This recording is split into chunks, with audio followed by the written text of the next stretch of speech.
welcome to another episode of Stuck in My Mind podcast. I am your host, WIZE, and my next guest is the co-founder and president of Reactive Surfaces, a pioneering company in the field of biotech paint innovation. Welcome to the show, Beth McDaniel. Hi, Hello. nice to be here. Thanks for having me. Oh, the pleasure's all mine. The pleasure's all mine. All right, so let's just jump right into this because I think this is interesting and anything that has to do with environmental causes and like that. So, can you share the inspiration behind the concept of using algae in paint for carbon capture? Yeah, actually, so everything that we do in reactive surfaces is kind of we're always copycat in nature, okay? We're biomimic. It's we're mimicking what's going on in nature. In this case, what we're doing is adding algae to a either a surface treatment or a paint and coating, a paint or coating. A coating is just a paint without color, by the way, in order to derive a functionality, which is carbon capture.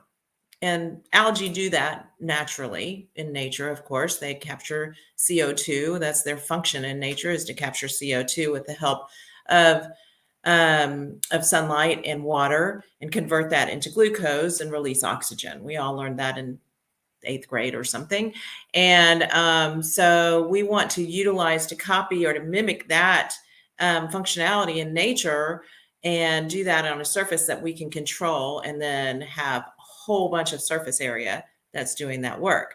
Now, you asked what the inspiration was. There's actually a good answer for that. Scientifically, the inspiration was something called lichen. And lichen, you're probably all familiar with it, is, you can find it like when you go on a hike and it's on a rock and it's really thin and it's colorful and it's stuck to its surface, a lot like paint. Okay. And my husband, who's the inventor of this technology, actually was doing some scientific research in the Arctic when he came across a lichen that was brightly colored in a place that didn't look like it would have a lot of living things. In fact, he thought it was a paint. He thought it was like a geomarker. And that's when he realized, lichen do a really good job of surviving and capturing CO2. The way they do that is they're an amalgam of two different organisms, a single cell bacteria or an algae. And that algae is combined with a fungus. And the fungus does things like keeps the algae like comfortable, not overgrowing itself, gives it a comfy place to live, like allowing for the gas exchange that the algae needs, allowing sunlight to come in, but not too much UV, for instance. And that fungus provides that kind of protection. And so in our polymers, that's what the polymer or the coating system, that's the role that it plays. And then we add algae to it, much like lichen do in nature. I can't hear you. I can't hear you. I muted myself because I was coughing. Hold on. Okay, so how does the carbon capture coatings technology work, and what sets it apart from other carbon removal solutions? Yeah. So we have different embodiments for this, but the way that generally it works is that algae is spread over a surface, and that's in and that surface is capturing CO2 very efficiently. We put these things in modules, okay, and we have special surfaces, special polymeric surfaces in which the algae is coating. And we can do a lot of things with paint to enhance the carbon removal capabilities of that algae. But basically, it's a natural system where we're putting algae onto a polymeric system and asking that algae to do what it does. It's capturing CO2 while we monitor it in this modular system. And as we're monitoring everything from the CO2 levels, the O2 levels, temperature, humidity, all of the things that go into the growth of that algae, because we're going to maximize it. And then we want to figure out the perfect time to harvest that algal biomass. And so you harvest it because we want to permanently remove that. If we just left the algae out, of course, then it would re-emit, because that's the natural way of doing it. So we're going to stop that. We're going to not let that algae re-emit the CO2 into the atmosphere, but rather harvest that algal biomass at what we determine is the best point, the highest level, and then you have to go through a drying process where you dry it out, and then you pyrolyze. In our case, we pyrolyze, or we create biochar we put the algae through a biochar process. I don't know if you're familiar with that or not, but I can explain that. But that's the permanent removal part.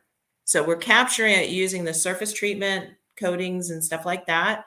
And then we're permanently removing it by converting it into biochar, which happens to be a very good thing for the environment, because it can be spread on soils and it helps soils absorb humidity from the atmosphere. And so it makes the soils a better carbon sink also. So it's a good, all around solution in that way. And you asked what differentiates us. That end of life part differentiates us a lot in one big way. A lot of the carbon removal technologies that are existing today, they have different ways of capturing the CO2, but the answer in a lot of cases is just to inject the CO2 underground, like by a mile or a mile and a half underground, into injection wells. And that's not our end of life. There's potential issues with that. I mean, if it's done correctly in exactly the correct spot and it's monitored right, I'm sure there's ways of doing it and it could be a good solution. But if it's not regulated correctly or whatever, I mean, just think about, there could be,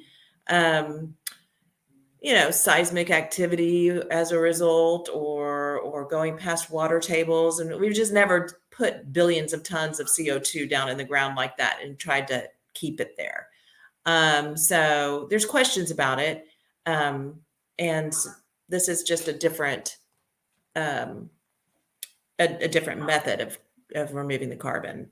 So what are some of the challenges you faced in developing and implementing this innovative technology?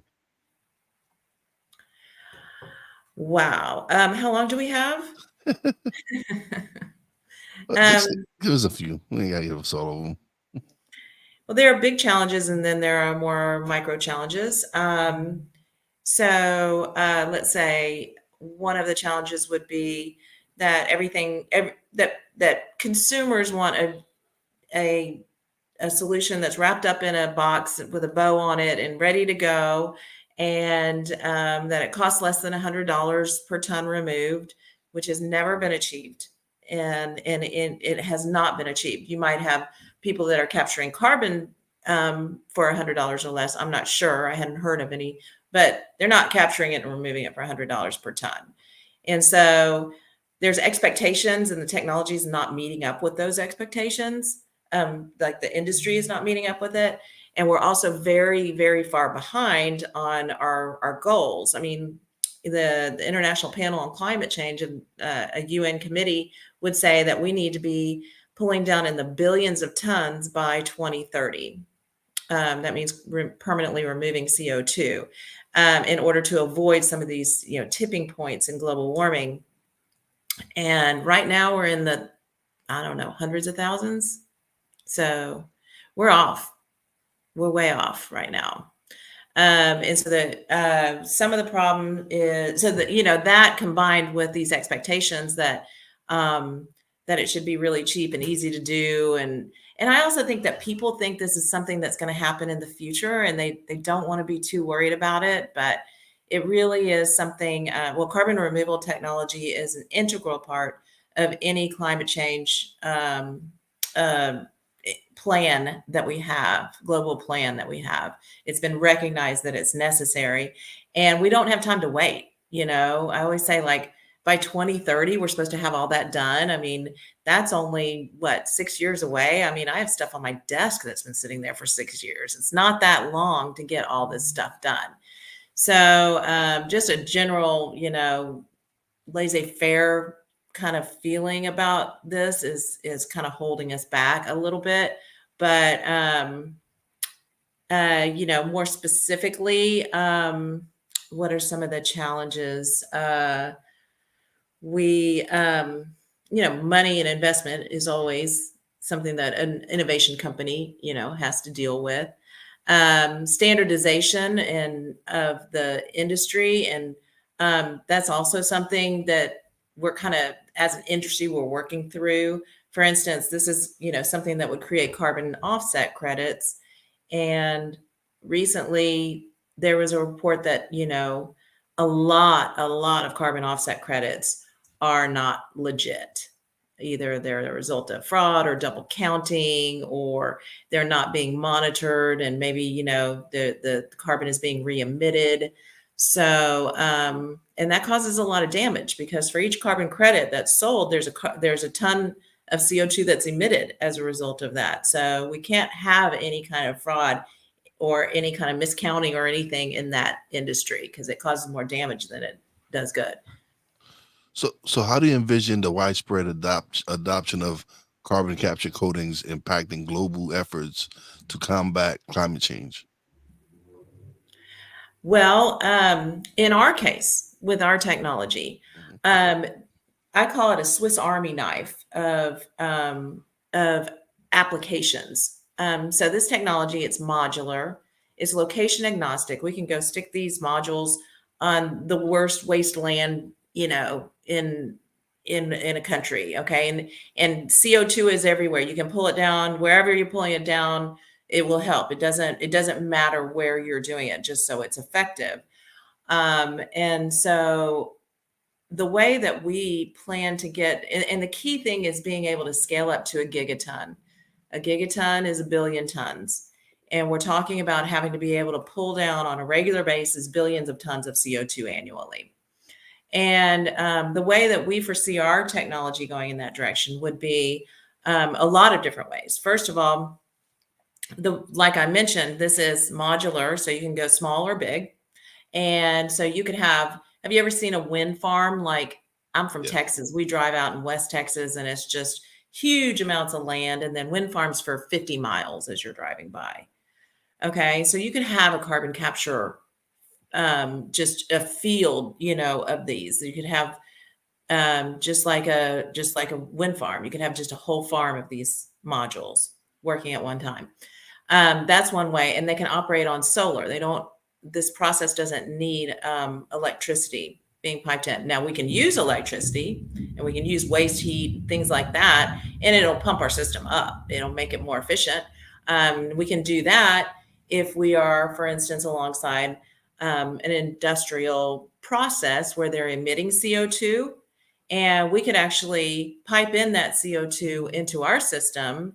And so we could be in it like alongside an industry. And there's one thing that algae love is CO2. So the more concentrated that CO2 that's going into our system, the more they love it, and they work harder and harder and harder. So we get a lot more efficiency when we're doing it in that way.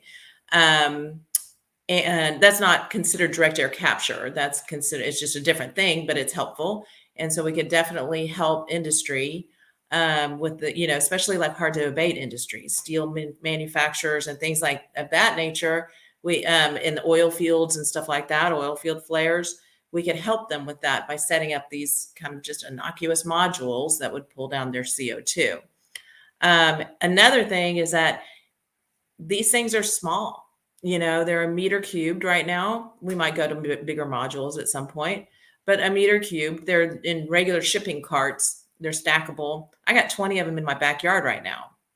And these could be like an individual carbon sequestration tool that you could really, with the help of, it would require some infrastructure, kind of the way like the city picks up your compost. Yeah. Okay. It might require something like that. I'm not saying that we have all of that worked out, but it's something that you could do in your backyard. It doesn't take any particular skill or any real mechanical things or a big plant, so that's how we expect we could go to the gigaton level. So you mentioned other industries. Can you discuss the potential applications of this technology across different industries? Well, across different industries, I mean, I would say like hard to abate industries where, well, for instance, well, hard to abate industries, like I mentioned, you can't make steel really without um, releasing a lot of CO2 in the Yeah. atmosphere. There's certain industries that are just going to have to use carbon removal, okay? Because they can mitigate to a certain extent, but they might not be able to ever be, carbon free. Hmm. And so there's those industries, and there's a lot of those. But Okay. any kind of industrial process, we could help them out. For instance, where we have our pilot plant right now in Tracy, California, is alongside a desalination plant, and they have some emissions, and they wanted to be able to handle those emissions and capture them on site. And so that's where we have our pilot facility right now. So I think it would work, alongside. Another thing is oil flares, for instance, in the field. Um, the reason why um, oil field operators um, burn flares is because that natural gas, they don't want to transport it necessarily. And so they just burn it off. And so if we could do something at the individual flare sites, and we could set up a system like this to capture that CO2, then that would be helpful too. They won't have to build all the infrastructure and pipelines that it would take to transport all that. And then they also wouldn't be, um, releasing so much CO2. Okay. What role do you see biotech pay innovation playing in achieving carbon neutrality? Neutrality. Oh, Biotech, well, if you're talking about things like, algae is kind of the main thing, I think, in the yeah. biotech side of climate change solutions. And there are other algae-based solutions. For a long time, people have tried to use algae to make as an energy source, and so, like, for a long time, Exxon had these algae ponds, and they were capturing CO2. And so, algae ponds are one such solution, and where they take the algae out of the pond after it's grown up. The problem with, or the distinction between that and us, is we can be a lot more efficient because we don't need as much water, and then you have to dry it out in order to sequester that CO2.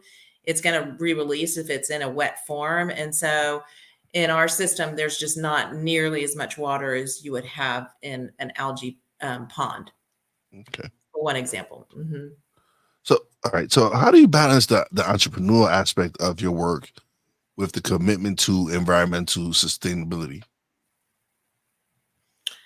Well, I mean, probably not that well. And we're not as money oriented as we are oriented towards really helping the solution. But in the position that we're in, there's a special, I mean, we've been innovating with paints and coatings for 20 years at Reactive Surfaces. And so we know a lot about that. We've been using biomolecules usually as the functional ingredient to functionalize surfaces in that company. And so being in the paint and coatings business means you're kind of a surface area expert. That's what you are also. And so um, we um, we just felt that we needed to use the skills that we had in order to help with the solution, to help provide a tool for humanity. I mean, frankly, it's just when I think about it, and I think, that this is all coming down in my lifetime. And, I grew up in the 70s, and we were like throwing trash out in the streets and stuff. I mean, we didn't care. And I just feel responsible, and I need to, I would dedicate everything to, making the lives of the future generations, livable, and as much as we can, kids, grandkids, mine, yours. I just care a lot about that, and I don't. I don't want this to go down on my To, watch. to be fair, we didn't really know much back then. We didn't because I know. I'm from that generation, and yes, we yeah we aerosol sprays and all this other stuff. These are things we weren't aware of. Is it wasn't like it's not like now where technology is way more advanced, and we can see our carbon footprint and everything that we're.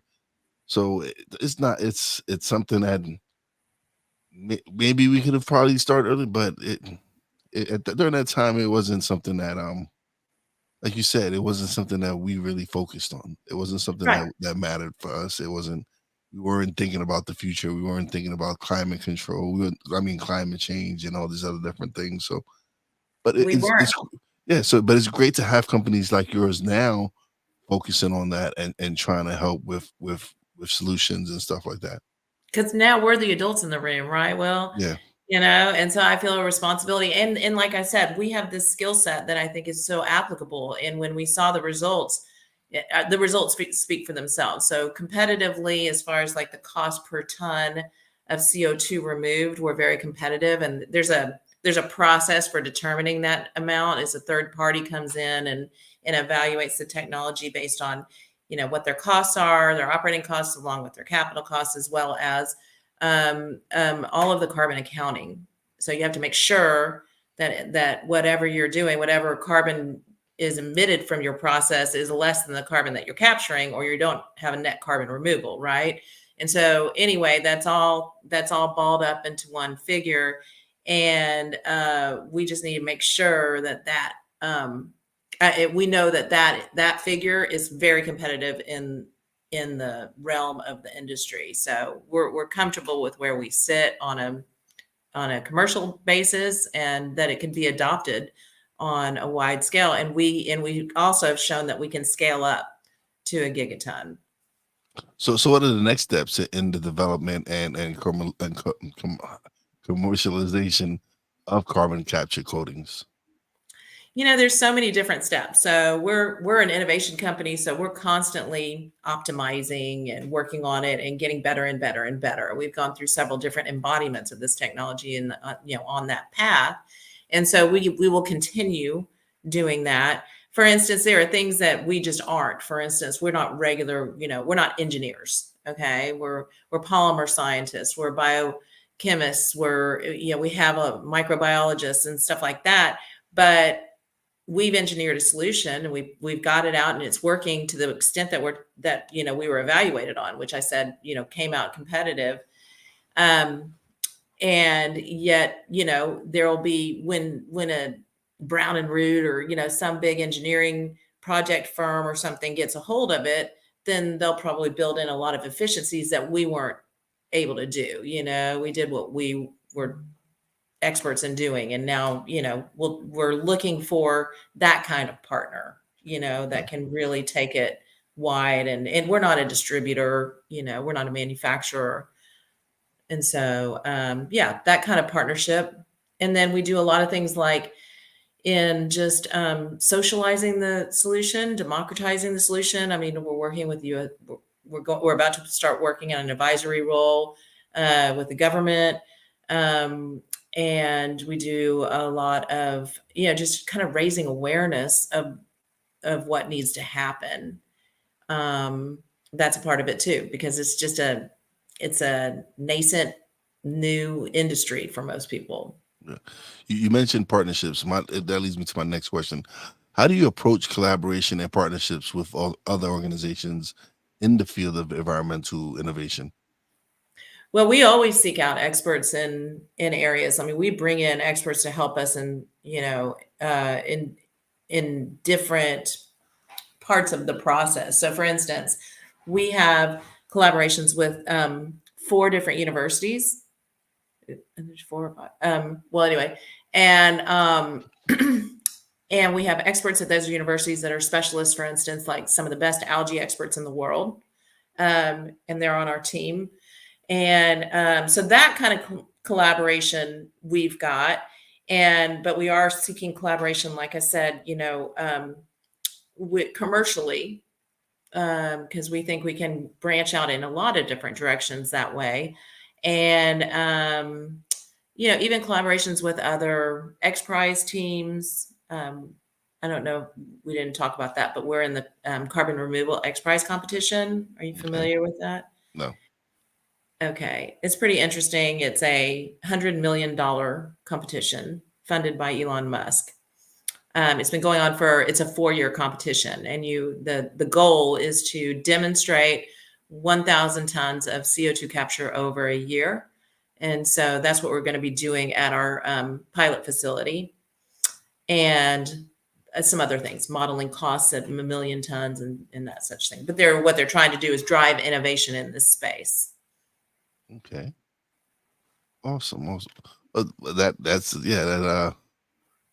That leads me. Oh, so what that leads to my next. What are the key factors driving the growth of the green technology industry, and how does your company fit into this landscape?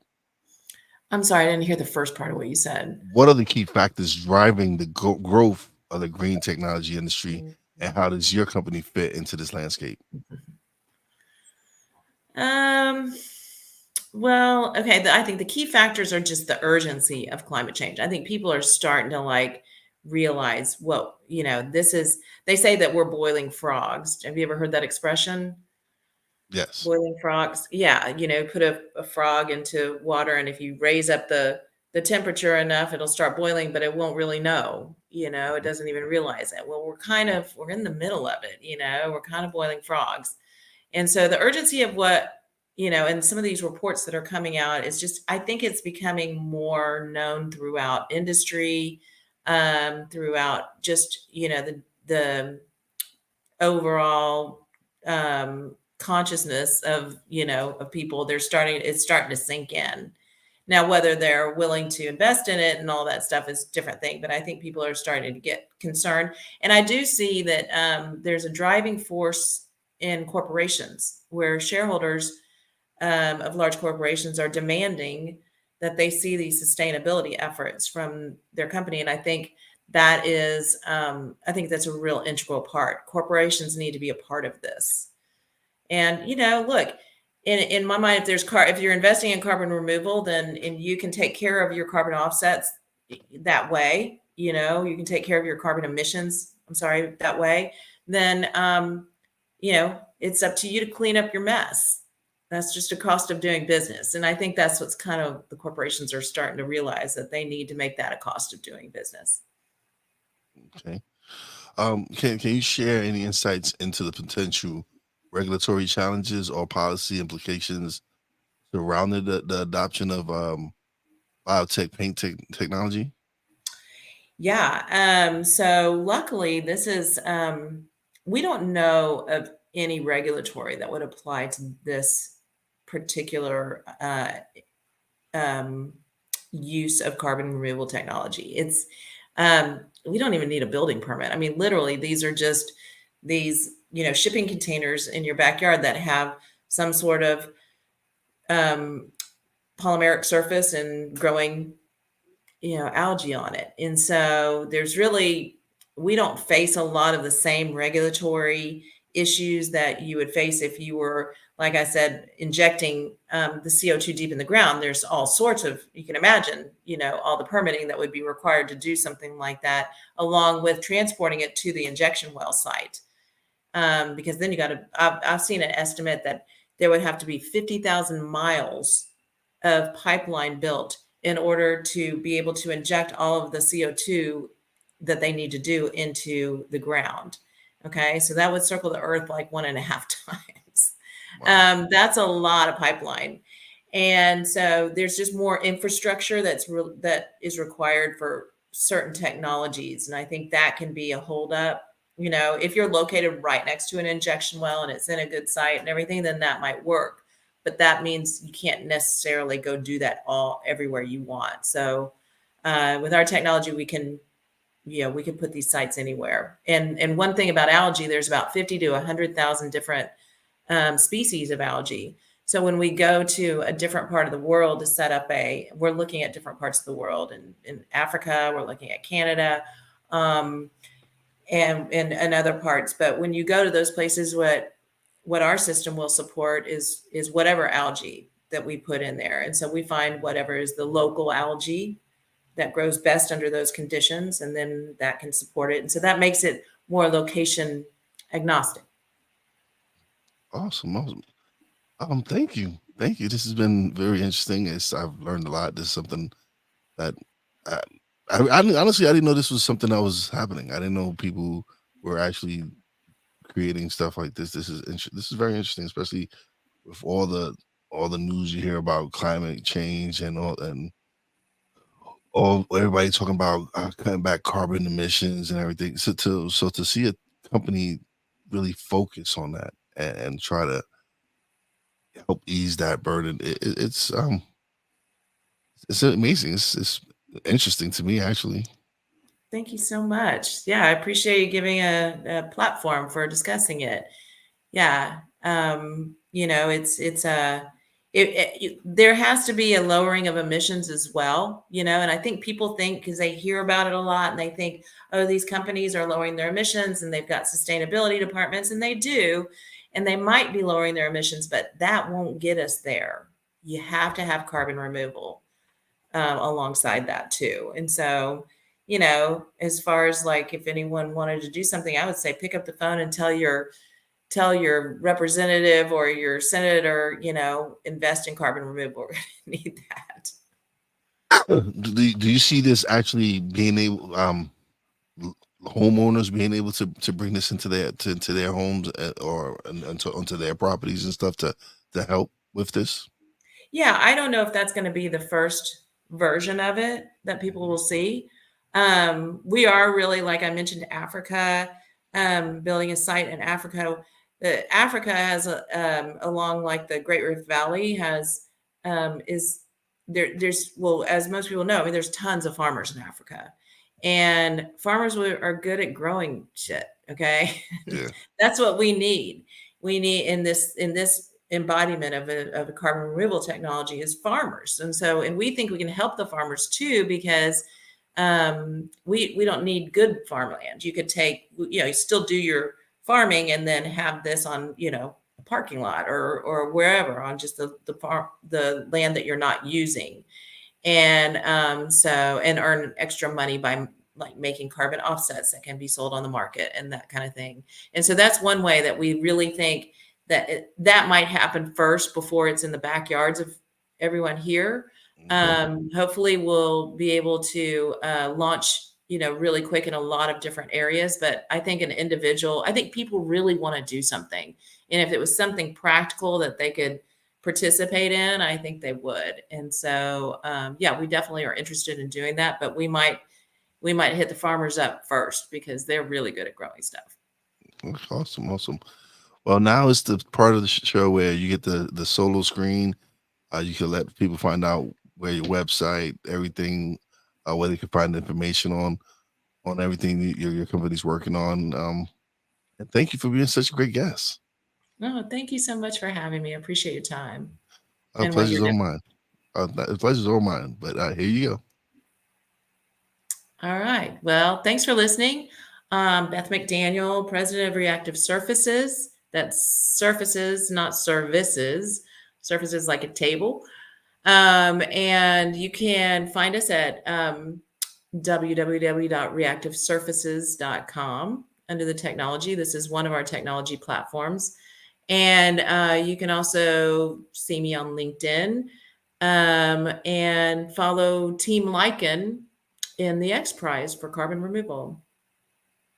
And thanks for joining us. Awesome, awesome. Thank you. Thank you for being such a great guest. Don't leave just yet. Let me close out the show and me and you chat a little bit off the air. But thank you. All This right. it's been interesting. It's something like I said, it was something I was that interested me, and I just thought it would be cool to people to learn about carbon emissions Mhm. and how we can help reduce it. Right. But thank you. But don't leave just yet. Okay. I'll be here. All right. Thanks to everybody who tuned in live. How you doing, Ben? What's up? Facebook user, I am doing good. Whoever that is, I appreciate you stopping by and showing love. As always, big shout out to my Real Wise fam, Poppy J, Brandy J. Love you guys. Shout out to the boss lady. Love you and appreciate you. Appreciate everything you do for us. And as always, a big shout out to all the essential workers out there. God bless y'all. Be safe. You know how your boy Wise does it. Peace out.